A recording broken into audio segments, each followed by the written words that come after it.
हर अच्छे कार्य का विरोध करेंगे। हर अच्छा कार्य जो प्रदेश के हित में है, देश के हित में है, आप उसका विरोध करेंगे।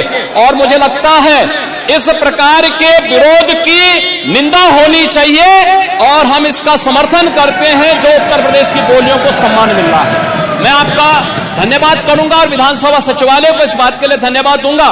कल हम लोगों ने यहां पे इसका शुभारंभ किया, समाजवादी पार्टी ने उसका विरोध किया है और मुझे लगता है कि प्रोसीडिंग का हिस्सा होना चाहिए, इनको समाज के सामने एक्सपोज करना चाहिए। अपने बच्चों को ये लोग पढ़ाएंगे इंग्लिश स्कूलों में और दूसरे के बच्चे के लिए अगर वो सुविधा सरकार देना चाहते हो, कहते नहीं उर्दू पढ़ाओ इसको, यानी उसको मौलवी बनाना चाहते हैं, कठपुल्ला पर की ओर इसको ले जाना चाहते हैं, ये नहीं चल सकता है। संशोधन की बात रखी गई है, उसमें मैं 282 के अंतर्गत हमारी विधानसभा की भाषा हिंदी और देवनागरी लिपि रखा गया था और ये बड़े संघर्षों के बाद वो दिन आज़ादी के बाद आया था जब हम अपनी देवनागरी लिपि और हिंदी भाषा में यहाँ की बात करने के लिए व्यवस्था किया गया था। आज उसमें संशोधन किया जा रहा है।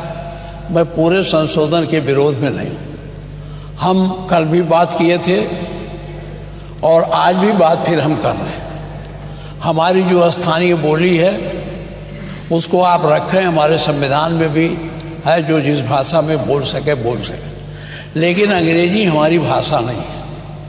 अंग्रेजी ना तो हमारी मातृभाषा है, न हमारी सांस्कृतिक भाषा है, न हमारी स्थानीय बोली है। उसको इसमें रखने का मैंने कल भी ऐतराज़ किया था और इसी संदर्भ में मैंने ये भी कहा था कि अगर इसमें बना ही रहे हैं तो इसमें संस्कृत को भी जोड़ दीजिए और उर्दू को भी जोड़ दीजिए। नहीं, हम अब ये छोड़िए, तो हमने कल कहा था संस्कृत और उर्दू के लिए कहा था। माननीय मुख्यमंत्री जी संस्कृत तो सुने नहीं, उर्दू पर बड़ा गंभीर आरोप लगाने लगे और ये भी कहा गया था कि ये कठपुतला पैदा करते हैं। हम माननीय आपके माध्यम से जानना चाहते हैं, गोरखपुर में एक बहुत बड़े उर्दू के जानकार, उर्दू के कवि रहे हैं रफ़त साहब फिराक, क्या वो कठपुतला थे? क्या मुंशी प्रेमचंद जो आपके नॉर्मल स्कूल में अध्यापक थे गोरखपुर के, उसमें बैठ के उर्दू में उपन्यास लिखे तो कठपुतला थे? क्या ये यूनिवर्सिटियों में जो उर्दू विभाग खोला गया है उसके पढ़ने वाले लड़के कठपुतला हैं? क्या अरबी फारसी विश्वविद्यालय बना है उसके लोग निकट पढ़ने वाले कठपुतला हैं? तो मैं इस शब्द पर आज आपत्ति करता हूं और मैं आपसे कहना चाहता हूं कि अंग्रेजी भाषा हमारी भाषा नहीं है।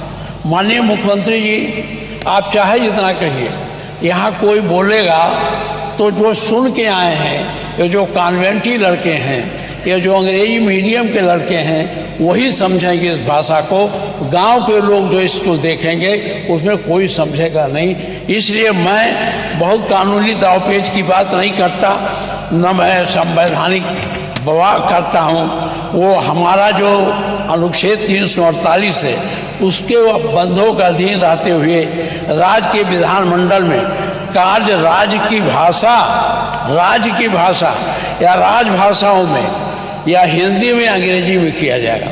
तो हमारी राज्य की भाषा हिंदी है तो इसे हिंदी में करना चाहिए।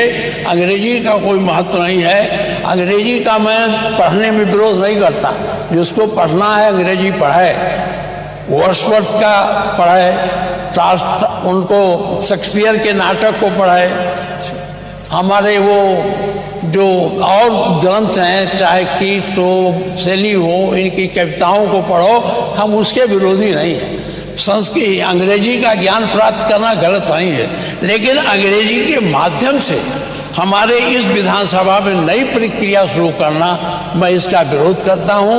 और मेरा आपसे आग्रह है कि अगर ये सब है तो माननीय मुख्यमंत्री जी उर्दू से चिढ़ जाते हैं। मैं ये अब ये सब रखने का समय नहीं। मैं आपसे कहना चाहता हूं कि आप अंग्रेजी को यहाँ न जोड़िए। अगर जोड़ना है तो आप संस्कृत को जोड़ दीजिए, जो हमारी भाषा है, जिस संस्कृत से सारे भाषाओं का उद्भव हुआ है, और उर्दू जोड़ दीजिए। उर्दू भी बड़ी पैमाने में बोला जाता।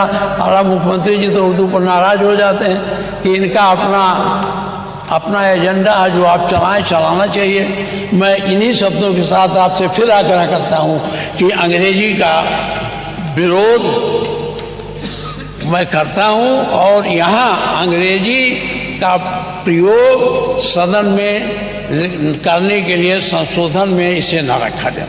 अभी उन्होंने माननीय अध्यक्ष जी, माननीय संसदीय कार्य माननीय